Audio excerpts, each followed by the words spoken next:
Okay guys, you have a million games and nothing to play, so plug in your Nintendo and start up Fire and Ice. Okay, so not many people played this game as a kid, but it's on almost every must-play old-school gaming list. Fire and Ice was developed by Tecmo as a prequel to Solomon's Keep. It came out in 1993, which in case you're wondering why that's important, is 3 years after the Super Nintendo came out, so it's really no wonder why it wasn't very popular. It's considered a puzzle game, but I consider it way more of a puzzle adventure. It's far from any game like Tetris or chess. You control a character and journey across a story of puzzles.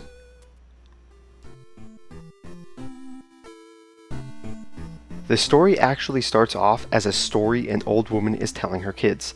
It takes place on Coolman's Island, which is made of ice and inhabited by the Ice Queen and her fairies. One day, an evil wizard named Drudel shows up and sets fire monsters free all over her island.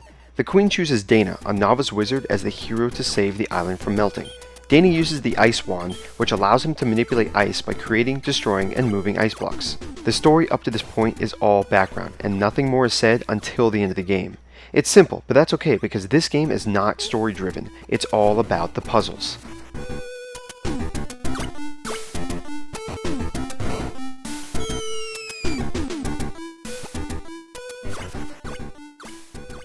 You begin the game on the world map.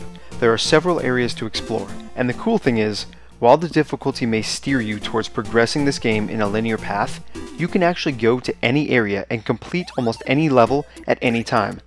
There are 9 worlds, each having 9 levels, and a final level that can only be entered once all the previous ones are completed. Each puzzle has a certain number of fires in it that must be extinguished. Once all fires are put out, the level is completed and you can move on to another. The game starts off easy, teaching you how to play, but as you progress, the difficulty spikes to a satisfying level that represents what you want in a puzzle game.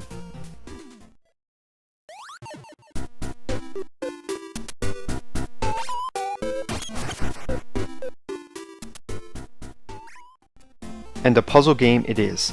There are no materia or motorcycles. It's all about moving, creating, and destroying ice blocks. You might think, all I'm doing in each level is the same repetitive puzzle solving.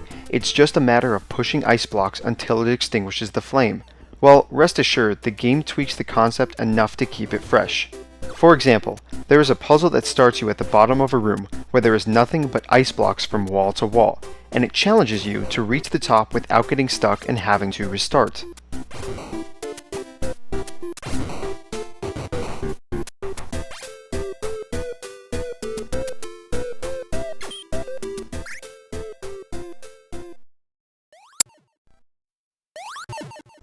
Thank the flying spaghetti monster, there is restarting. You can reset any of the puzzles from scratch with a few button presses. One of the greatest things is not being slapped in the face with an arbitrary death animation. And while you can die, it's not the only way to end the level. Should I get stuck or run out of potential moves, I can always press start and reset the room. The rooms are fairly simple. Everything is simple really. The sprites look like they were drawn by a kid, but that's not to say they don't fit well or take you out of the game. The animations look cute, the music fits well, and the sounds don't really envelop you or annoy you.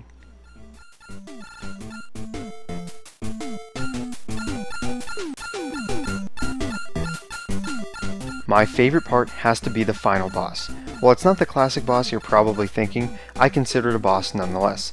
The room is designed to look like you are fighting Drudel, and again, you are only creating, destroying, and moving ice blocks, but I think it works really well. I don't want to spoil you too much, so I won't be showing you any footage, but trust me, it's pretty cool. Okay guys, I give Fire and Ice for the NES a double fudge sundae on the must-play classics gaming list.